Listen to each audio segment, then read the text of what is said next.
oracional versus locução verbal. Como é que funciona isso aqui? Em alguns momentos, eu fico na dúvida se é sujeito oracional ou se é simplesmente uma locução verbal. Quando? Quando eu tiver dois ou mais verbos lado a lado. Aí há, de fato, uma dúvida. Observa só. O sujeito oracional, como eu disse lá no início, é uma oração subordinada substantiva subjetiva. Ele é isso, tá? Então, a oração subordinada substantiva subjetiva é introduzida por conjunções integrantes.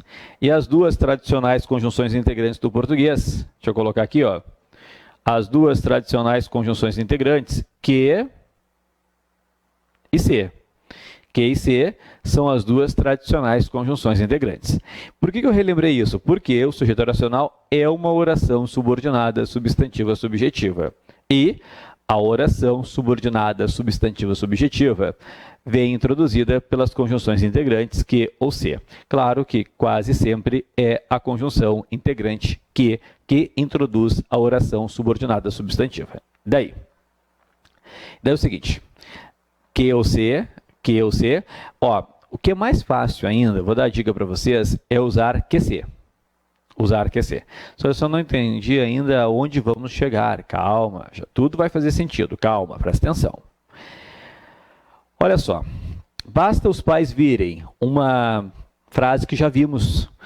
Os pais virem, nós falamos que era sujeito oracional. Sujeito oracional, por quê? Porque no caso aqui, o virem é verbo. Só que não aparecia que ou se. Não apareceu.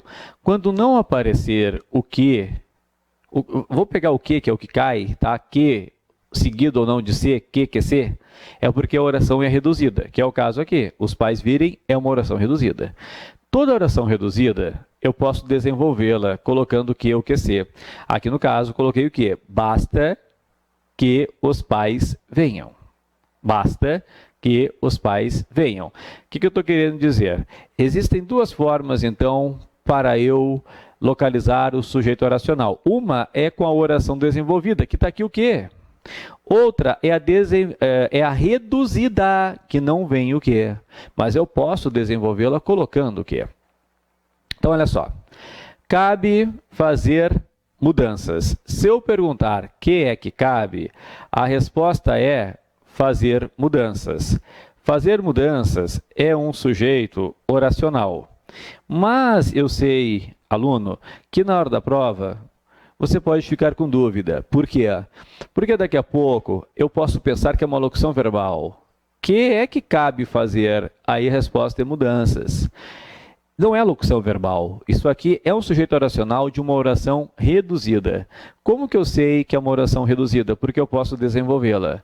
O cabe fazer mudanças, eu poderia desenvolvê-la. Sempre que eu quiser desenvolver uma oração, eu vou colocar que ou que se. Então, eu poderia desenvolvê-la colocando assim, ó, cabe que se façam. Cabe que se façam mudanças. Então, assim, ao desenvolvê-la, eu tenho certeza que o sujeito é oracional. Tá? A diferença é que é um sujeito oracional de uma reduzida.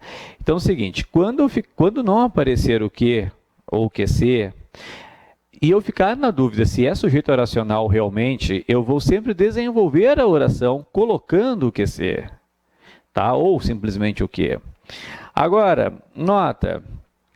Deve ou devem ocorrer brigas? A minha dúvida é, será que ocorrer brigas é sujeito oracional? Quem é que deve ocorrer brigas? Sujeito oracional? Não sei. Urge ou urgem mudar as regras? Será que mudar as regras é sujeito oracional? Quem é que urge mudar as regras? Não sei. Vocês só terão certeza de que é sujeito oracional quando não vier o que de forma explícita desenvolvendo a oração. Então, vocês vão tentar desenvolver ocorrer brigas, colocando deve que se, não sei se vai dar. Urge mudar as regras, vamos tentar desenvolver mudar as regras, colocando urge que se, não sei se vai dar. Quando der, é sujeito oracional, como deu aqui, ó.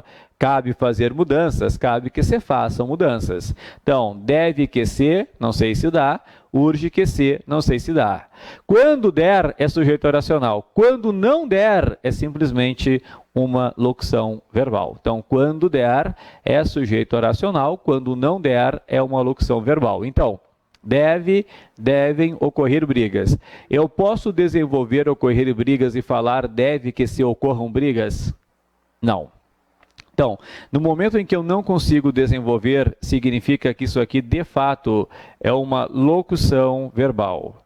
Se é uma locução verbal, o sujeito aqui é brigas, apenas brigas.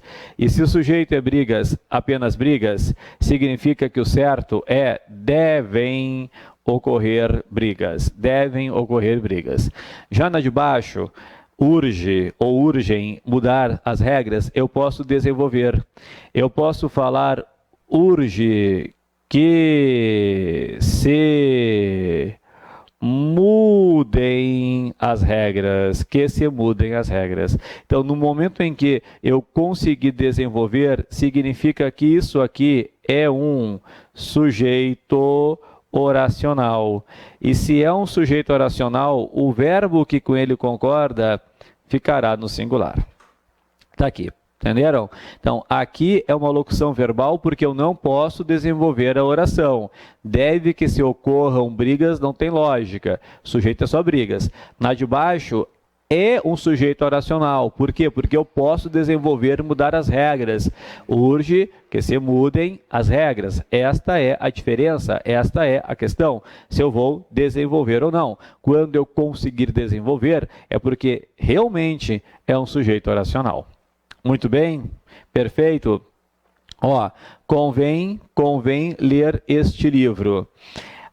Bom, será que isso aqui é sujeito oracional? Vamos supor, eu acho que ler este livro é sujeito oracional. Não basta, eu acho. Eu tenho de ter certeza. E como que eu vou ter certeza? Desenvolvendo.